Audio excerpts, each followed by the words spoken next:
David Ayer. We'll start off with something right here, like, of course, showing some baseball bats of good night. Obviously, we see he's saying good night to people, and then showing the various different bats that they had for Harley Quinn. And then, of course, he showed this shot of Jared Leto's Joker. Yeah, I like that. And then I love this right here. That's right. We got this shot of Batfleck right here wearing that BVS suit. Well, I mean, it's not Batfleck, but you know. Yeah, it's not actual Ben Affleck, but, well, maybe it is. Who knows? But, no, it's obviously wearing the, the oxygen mask for diving into the water. And I love that it has the fat bat, like, right there. Pretty cool. So he's just dropping some behind-the-scenes photos. We got the mask right here of Deadshot, which looks pretty sweet. I mean, obviously, I think it's still being constructed. This is in the middle of it being constructed. So just basically doing that. And then somebody asked this right here, and finally we can actually clear this up a little bit, because a lot of people were wondering about the ending, the post-credit scene when it came to Suicide Squad, and the fact that you had Bruce Wayne meeting with Amanda Waller, and then, of course, the files. She gave him the files, and we saw a picture of Barry, we saw a picture of Arthur. So we all know that was going to lead into Justice League, where he was going to find, of course, both of them. And then he says this was a John's reshoot. Everybody was claiming that because it's just the way it is. People were talking about it and saying that it wasn't in the original cut, much like the Flash scene. So David Ayer said right here, not a reshoot.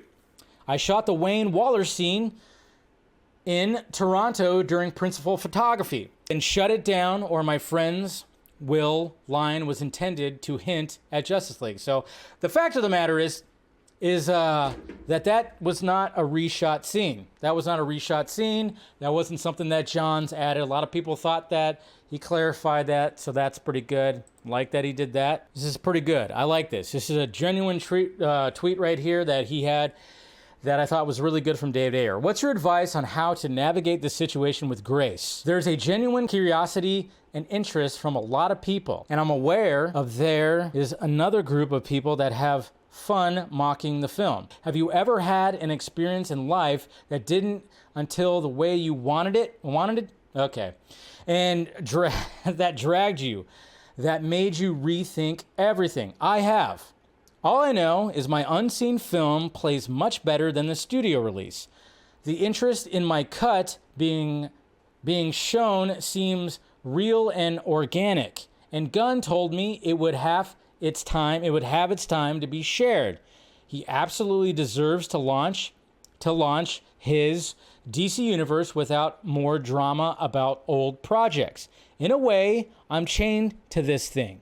I'm riding a tiger here and navigating this situation the best I can. Life is very strange. It's a very strange journey. When it comes to the releasing of the Ayer cut, it's like, yeah, it's not going to happen now, although now might be the perfect time to release it when Hollywood's essentially shut down, and maybe you can make something from it. It would be pretty sweet. Like, hey, put it out there. Why not? There's only, one DC project that's coming out next year, which is Joker 2.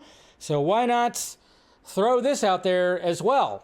This could be something. I mean, look what happened when it came to the Snyder Cut. Now, I know it's not as big as the Snyder Cut, but to me, it's like this is going to cost way less. You still got to throw a few $1 million to finish some things, but man, why not just like give it to him right there? So, and then he debunked this right here. There's a whole string of new articles dropping saying that James Gunn is planning to release the Ayer cut before the start of the DCU. Any truth, James? David Ayer said, silly rumor, not true. Silly rumor, not true. So, I mean, you can't believe if someone's putting it out there, and yeah, as much as you want it to be the case, you can't just automatically believe it. See, that's the thing about media. When they know that they have your bias, that you're going to be biased about certain things, they put it out there because you know that you're going to read it, you're going to spread it around, you're going to be like, "Wow, this is totally true. This is totally true."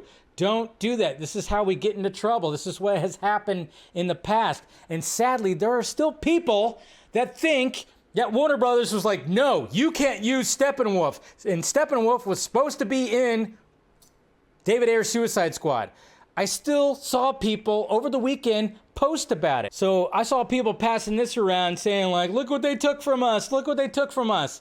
This wasn't actual concept art. This was actually somebody made this. The person follows me and actually said, hey, that's my fan art. Yes. David Ayer himself said, yes, I was going to incorporate Steppenwolf. But then when he was talking with Zach and they were developing the storyline, the big picture, Zach was going to use Steppenwolf for Justice League. So immediately it was wiped out of Suicide Squad. But there are still people out there that still are like, Steppenwolf, look what they took from us. I'm like, okay, so you'd rather have Steppenwolf in Suicide Squad than Justice League? Make up your mind. Remember when you fought for the Snyder Cut? Who was the big baddie in there? Steppenwolf. So he wasn't going to show up at the end of Suicide Squad. You want to change Zack Snyder's Justice League because now you're on to the Ayer cut? Gets frustrating sometimes. I tell you what,